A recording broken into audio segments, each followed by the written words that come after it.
Sir Kannada picture ಅಂತ Ravi sir. ಹಾಂ sir. ಹಾಂ ಸರ್. ಸರ್ ನೀವು ಕಲಾವಿದರ ಸಂಘದಲ್ಲಿ ಅಂದರೆ ಮೊನ್ನೆ ಪ್ರೆಸ್ ಮೀಟಲ್ಲಿ ಹೇಳಿದ್ರಿ ಇಲ್ಲಿ ತನಕ ನೀವು ನೋಡ್ದಿರುವಂತಹ ದರ್ಶನನ ನೋಡ್ತೀರಿ ಅಂತ. ಅಂದರೆ ಒಂದ್ಸರಿ ಎರಡು ಕೈಯಿಂದ ಫೈಟ್ ಮಾಡ್ತಾನೆ, ಒಂದ್ಸಲಿ ಒಂದು ಕೈಯಿಂದ ಫೈಟ್ ಮಾಡ್ತಾನೆ, ಮೂರನೇ ಸಲ ಎರಡು ಕೈ ಇರಲ್ಲ ಅಂತ. ಸರ್ ಈ ಪರ್ಟಿಕ್ಯುಲರ್ ಈ ಪಾಯಿಂಟ್ಗೆ ನಮ್ಮ ನಾರ್ತ್ ಕರ್ನಾಟಕ ಕಡೆಯಿಂದ ತುಂಬಾ ಜನ ವಯಸ್ಸಾದಂಥವ್ರು ದರ್ಶನ್ ಅವರಿಗೆ ನನ್ನದೊಂದು ಥ್ಯಾಂಕ್ಸ್ ಅಂತ ಇದೆ ಸರ್. ಈ ಮೂಲಕ ಒಂದು ರಿಪ್ಲೈ ಸರ್ ಪ್ಲೀಸ್ ಸರ್. ಅವ್ರು ಥ್ಯಾಂಕ್ಸ್ ಹೇಳೋದಲ್ಲ ಸರ್, ಅವ್ರ ಪಾದಗಳನ್ನ ನಾನು ಇಲ್ಲ ನಮಸ್ಕಾರ ಮಾಡ್ತೀನಿ, ಖುಷಿ ಪಟ್ಟಲ್ಲ ಸರ್, ನೋಡ್ಬಿಟ್ಟು ಅಷ್ಟೇ ಸರ್. ಆಮೇಲೆ ಒಂದೇನಂದ್ರೆ ಅದೆಲ್ಲಾನು ಮಾಡೋದು ಸರ್ ನಿಮ್ಗೆ ಬರೀ ದರ್ಶನ ಒಬ್ಬನೇ ಕಾಣಿಸ್, ಯಾಕಂದ್ರೆ ಮುಂದ್ಗಡೆ ಇದೀವಿ ಸರ್, ಹಿಂದ್ಗಡೆ ಇಷ್ಟು ಜನಗಳು ಕೆಲಸ ಮಾಡೋದು ಸರ್, ಇವ್ರುಗಳು ಔಟ್ಪುಟ್ ಅಷ್ಟೇ ನಾವು ಹೊರಗಡೆ ತಂದಿರೋ ಸರ್ ಅಷ್ಟೇ.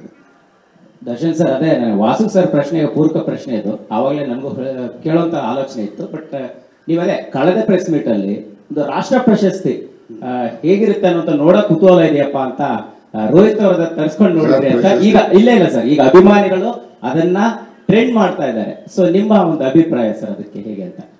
ಪ್ರಶಸ್ತಿಗೋಸ್ಕರ ಹಂಗಂತಿದ್ದೆ ಸರ್, ಇನ್ನು ಒಳ್ಳೊಳ್ಳೆದು ಆರ್ಟ್ ಮೂವಿಗಳು ತೊಗೊಂಡ್ಬರ್ತೀವಿ ಸರ್. ನಾನು ಪ್ರಶಸ್ತಿನೇ ನಾನು ತುಂಬ ಮುಖ್ಯ, ಮನೇಲಿ ಪ್ರೊಟೆಕ್ಷನ್ ನಾನು ಜೋಡಿಸ್ಕೊಂಡು ನಾನು ಹೇಳಿದ್ದು ಆ್ಯಕ್ಚುಲಿ ಇದು national award winner, actually proud ಅಂತ ಪಕ್ಕದಲ್ಲಿ ನಾನು ನಿಂತ್ಕೊಳ್ಳೋಕ್ಕೆ. ಸೊ ಅದಕ್ಕೆ ಹೇಳಿದೆ ನಾನು ಅಷ್ಟೇ. ಆಮೇಲೆ ನಾವು ಮಾಡೋದು ಕಮರ್ಷಿಯಲ್ ಸಿನಿಮಾ ಸರ್, ಅವಾರ್ಡ್ಗಾರ ಸರ್. ನಮ್ಮ ನಿರ್ಮಾಪಕರಿಗೆ, ಸ್ವಲ್ಪ ವಿತರಕರಿಗೆ, ಡಿಸ್ಟ್ರಿಬ್ಯೂಟರ್ಗೆ, ಎಕ್ಸಿಬ್ಯೂಟರ್ಗಳಿಗೆ ಇವರು ಅವ್ರು ಹಾಕಿದ ದುಡ್ಡು ಅವ್ರ ಕೈಗೆ ಸೇರಬೇಕು.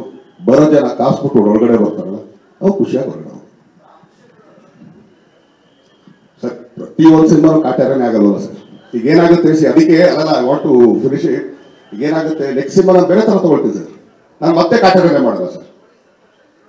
ಹಾಂ,